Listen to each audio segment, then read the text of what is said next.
A ver, ¿ahora? ¿Se oye ahora? Sí, ahora se oye. Vale, perfecto. Bien. No sé qué va a pasar. Pues eso, que estaba comentando que esto es un proceso y bueno, hay que tomarlo como tal, hay que tomarlo con paciencia, pero no hay que perder el hilo, porque si perdemos el hilo, pues estamos dando palos de ciego para un lado y para otro, ¿no? Y lo que sí que creo que más o menos ha quedado claro en las sesiones que hemos tenido es que el método que seguimos, la enseñanza que seguimos, es una enseñanza para esta vida, que es en esta vida donde se realiza, ¿no? Que no es algo que si te portas bien y tal, no sé qué, o cosas por el estilo, no. Aquí de lo que se trata es de sentir esa liberación en esta vida, ¿no? Esa es una. Y la otra es que no existe liberación verdadera si no, digamos, desvelamos o descubrimos el sujeto ese, ¿no? La gran comprensión de Buda es que la cuestión no era abandonarse en el objeto, que es como las tradiciones antiguas habían hecho, ¿no? Es decir, eh, convertirte en una flor, una experiencia mística, lo que es tradicionalmente el éxtasis, la desaparición del sujeto y el objeto, pero porque el sujeto se olvida, como hace la ciencia, ¿no? Sin embargo, en la tradición de Buda no. En la tradición de Buda lo que se hace es perseguir sistemáticamente al sujeto para darse cuenta de que no hay nada ahí, que no es nada permanente, que no es nada independiente, que no es nada libre, que no es más que un momento a momento lo que va surgiendo, ¿no? Pero es verdad que hemos creado un carácter, ¿no? Un carácter.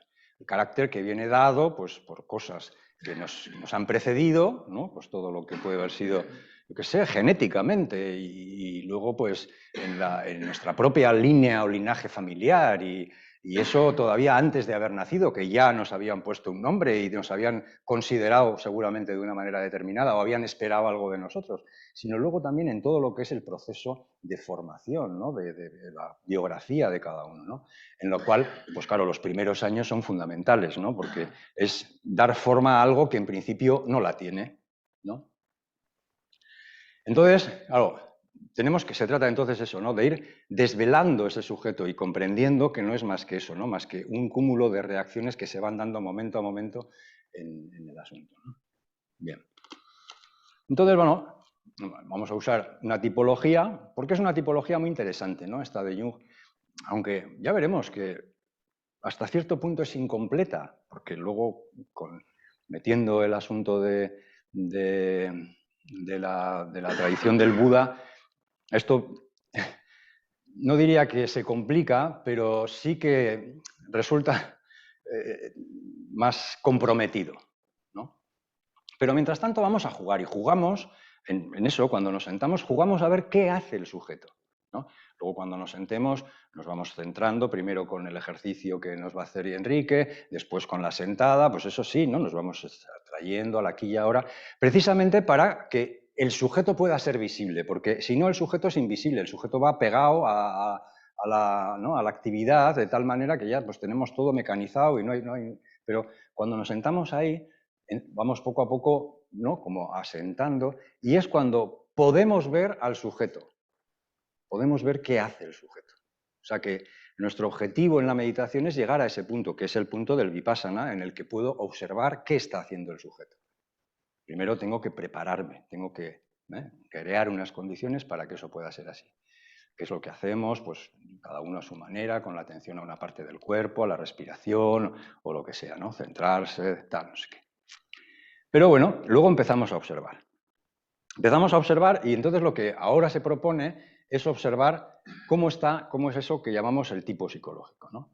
Entonces decimos, si esto es, vamos a decir, ¿no? La psique o el self, ¿no? El sí mismo en Jung, ¿no? Todo eso sería, vamos a poner que es. Entonces aquí lo que primero hay que colocar no es tanto la extroversión y introversión, como hemos visto que nos decían las chicas Mayer, Briggs y Tyers, ¿no? Sino precisamente primero cuál es la función dominante en este momento. La función dominante en este momento, ¿no? Entonces, por ejemplo, vamos a poner...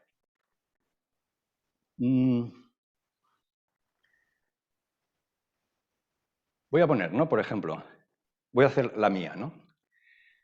ahora mismo, digamos que lo que es más visible, ¿no?, en mí, diríamos, desde fuera, es el pensamiento. Lo vamos a poner aquí, ¿no? La gente dice, este tío piensa mucho y tal, ¿no? Y no sé qué y no sé cuántos, ¿no? El pensamiento está por ahí. Y digamos que en el otro lado está el sentimiento, ¿no? Pero resulta que en origen, ¿no?, lo que mi función principal era la intuición,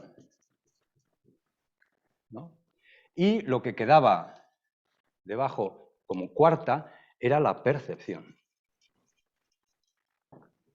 ¿no? Bien. Pero la intuición yo la tenía introvertida. Con lo cual, mi función auxiliar, la que viene a compensar esto, es decir, esto tiene sus problemas, entonces esto tienes que compensarlo de alguna manera. Y además lo he hecho mal, porque precisamente esto es al revés. Yo era sentimiento y pensamiento, ¿no? Entonces yo compensé el sentimiento extrovertidamente, ¿no?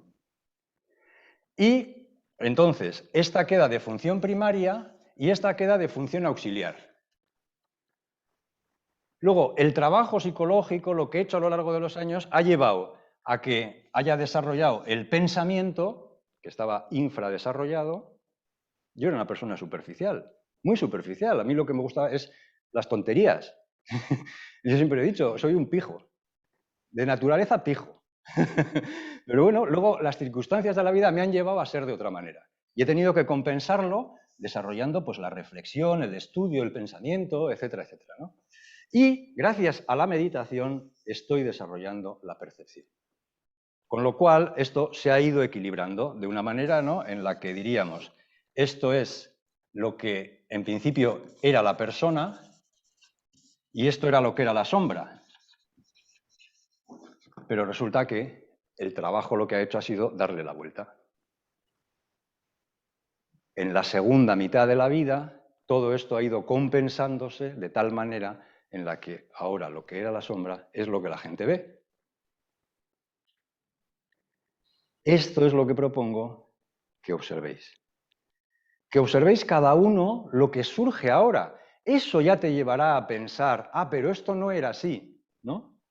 Por ejemplo, ¿no?, hay personas que pueden decir, oye, no, es que lo mío es el sentimiento y tal, porque, no, pero igual el sentimiento surgió como compensación por otra cosa, ¿no? Entonces, igual mi primera función era la percepción, pero tuve que equilibrarla con el sentimiento. Igual la percepción era extrovertida en ese momento y tuvo que irse a compensarla con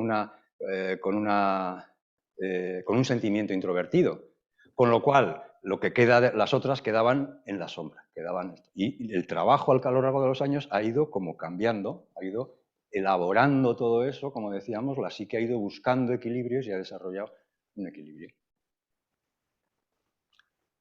Y bueno, pues esto es lo que muchas veces sucede, ¿no?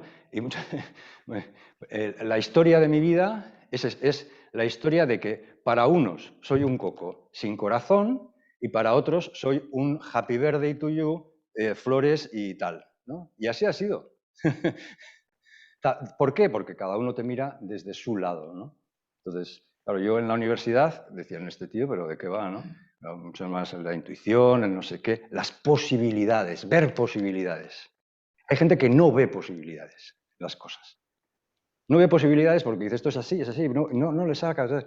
Claro, esa persona, es muy difícil que tú puedas aceptar eso en el otro, porque es justo lo que dices, pero no ves que no es así, ¿no? No, no es así. Esa persona está en ese punto, ha desarrollado eso hasta ese punto y es donde está en este momento. A ti te puede parecer mejor o peor, te puede gustar, puede estar de acuerdo contigo o no, pero la persona ha ido haciendo su trabajo. Su psique ha ido haciendo su trabajo, más que la persona, ¿no? Y porque seguramente ninguna de estas decisiones han sido voluntarias o conscientes. ¿Me explico? Pues eso es un poco la cosa, ¿no? Ahora que cada uno, ahora en esta sentada, Vaya observando un poco. ¿Y cómo lo observamos? Pues lo observamos, en principio, si os resulta muy complicado, utilizando solo las funciones. Ver a ver cuál es la función que más aparece, ¿no? No pensar que porque todo se produzca discursivamente, todo es pensamiento. Porque no es eso. Evidentemente que como hay tal identificación con el discurso, lo que se hace es pensar. Pero puedes estar pensando en posibilidades, puedes estar pensando en tener un tipo de experiencia concreta de comerme un pincho de no sé qué, de salmón, ¿no? Que es pues, ya perceptivo, que es lo que quieres es experimentar, tener una experiencia, ¿no? O puedes estar pensando en eso, en la posibilidad de si no estuviera aquí, ¿qué estaría haciendo? No es solo estoy hablando, sino que de qué estoy hablando también, ¿no? O sea, hay que pillarse en ese momento, ¿no? Entonces, por eso se puede decir solo, pues eso, notando, por ejemplo, si es percepciones, notando, ¿no? Por ejemplo, estás ahí, noto que noto el culo, noto esto, es simplemente notar, lo que sería notar, ¿no? Lo que es la percepción es noto algo. No digo ni que sea bueno ni que sea mala, pero lo noto, ¿no? Digo, imaginando, pues es la otra, ¿no? Estoy imaginando, ¿no? Estoy pensando en qué podría hacer si no estuviera aquí, etcétera, ¿no? Pues la intuición, ¿no? De ahí, esas son las formas en las que cojo la información.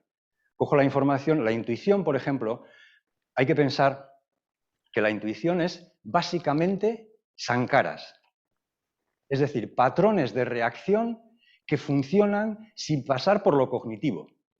Son automáticos. Por eso son irracionales. Por eso Jung decía que eran irracionales, que era esto irracional.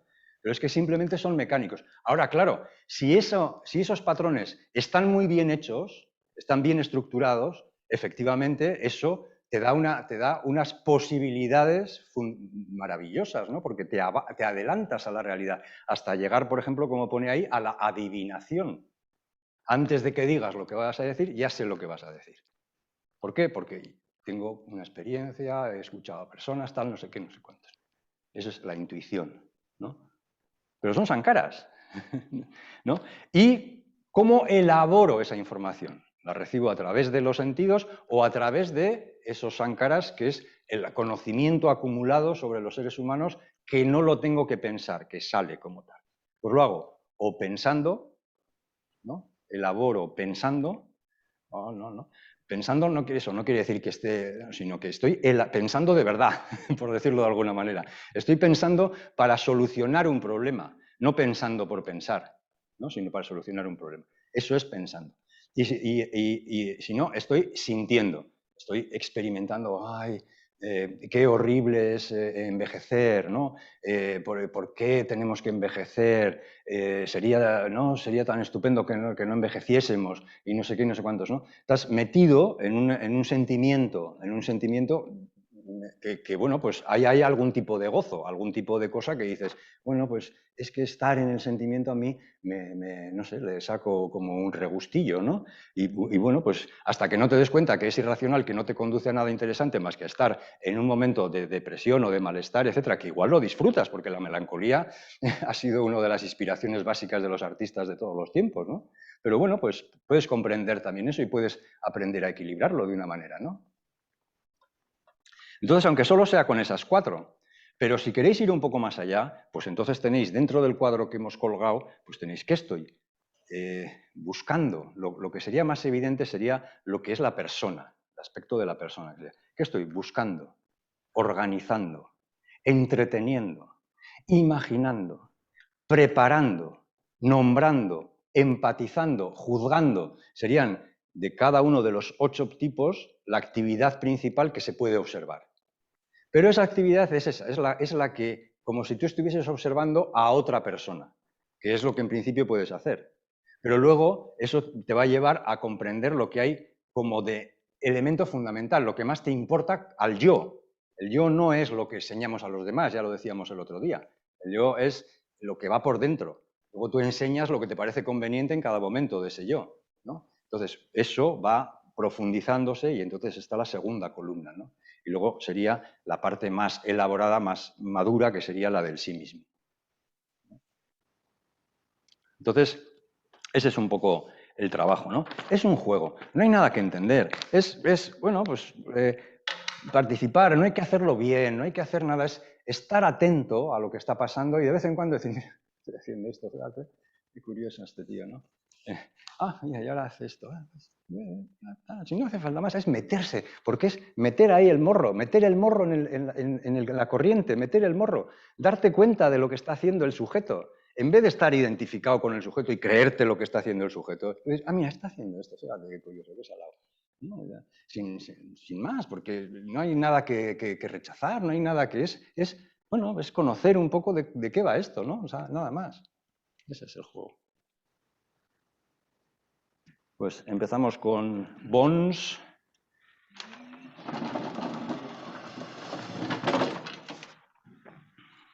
Dame cacharrería.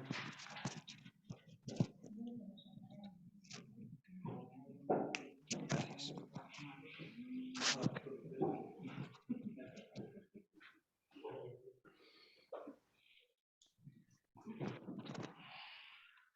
Bueno, aquí tengo algunos fular yo. ¿Quién le falta a alguien? ¿Alguno? Mejor esto.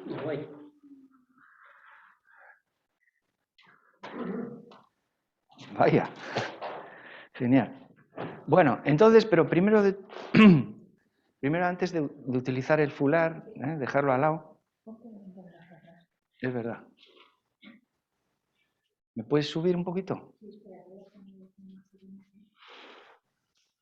Ahí.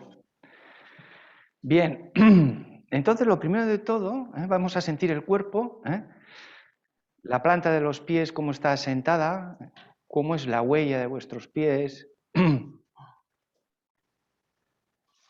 la almohadilla, los deditos, si están asentados en el suelo o no. Aquí.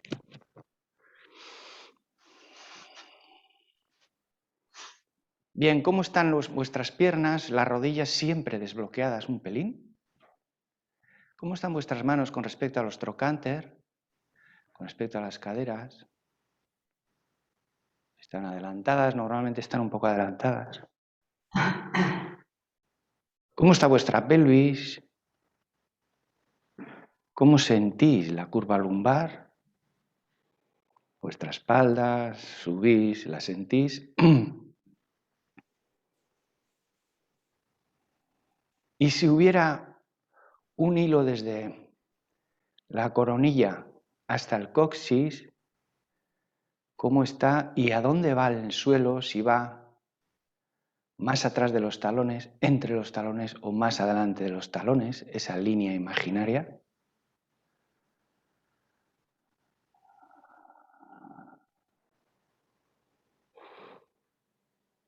Tomando conciencia del cuerpo y su postura, ¿verdad? Bueno, vamos a llevar ahora las manos a la altura de... están las crestas ilíacas, aquí en el hueco, hacia las ingles, pero sin llegar a las ingles. Simplemente estamos ahí, las ponemos ahí, la puntita de los dedos, y vamos a presionar hacia atrás y sentir cómo vamos todo para atrás. Y luego tiramos hacia arriba. Y es un movimiento pélvico hacia atrás, hacia adelante, suavemente, todo muy suave, lento. Hombros relajados. Empleamos un poco la fuerza de las manos. El resto del cuerpo no se mueve demasiado, solamente la pelvis. Y como veréis, la pelvis arrastra la zona lumbar. Atrás, adelante, atrás, adelante, atrás, adelante,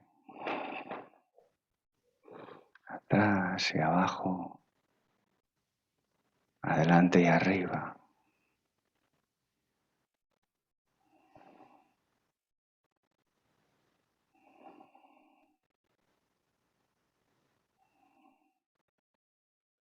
Y soltamos suavemente.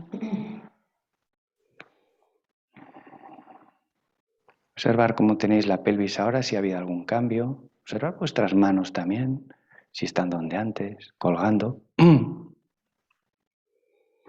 Vamos a llevar las manos ahora al esternón. Entonces ponemos una mano así en el esternón alto, una mano en el esternón bajo.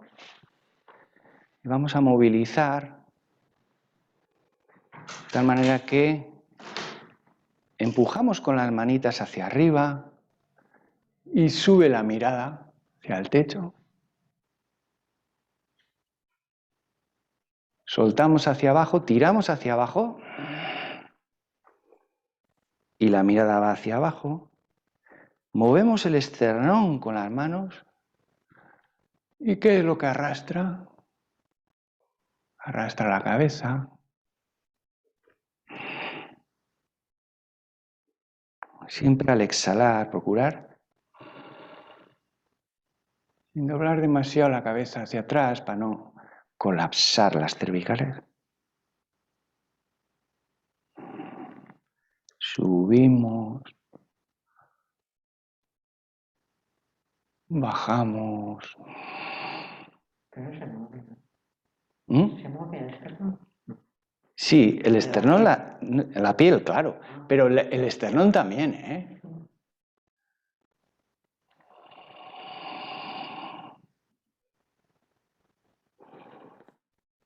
Arriba y centro.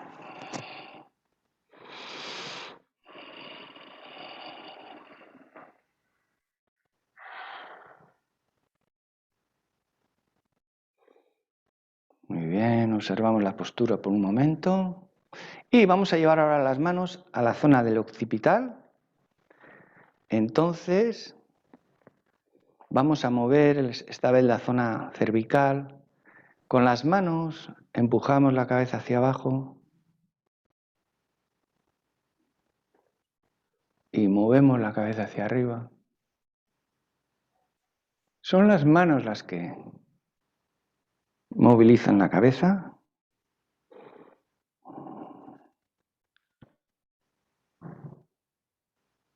Arriba, abajo.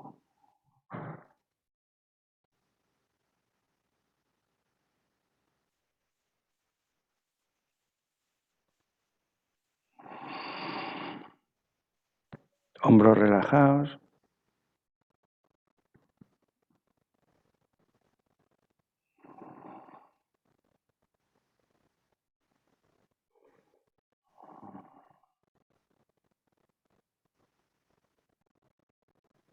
Llevamos al centro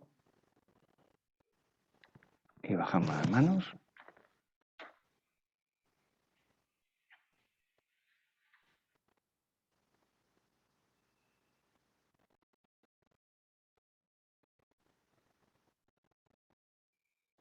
Muy bien. Una mano al pecho, o sea, al esternón, la otra mano al occipital.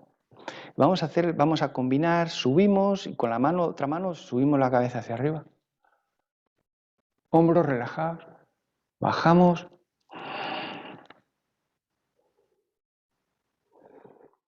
Subimos todo para arriba.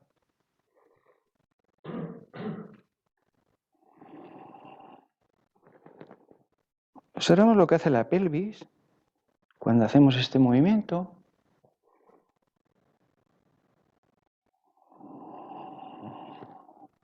Vamos a ayudar a la pelvis, una mano a la pelvis. Subimos. Subimos la pelvis para adelante. Bajamos. Pelvis para atrás. Subimos. Adelante y arriba. Bajamos. Y bien, soltamos suavemente. Observamos el cuerpo, la postura, si ha cambiado. Las manos veo que han cambiado en algunos. Hacia atrás.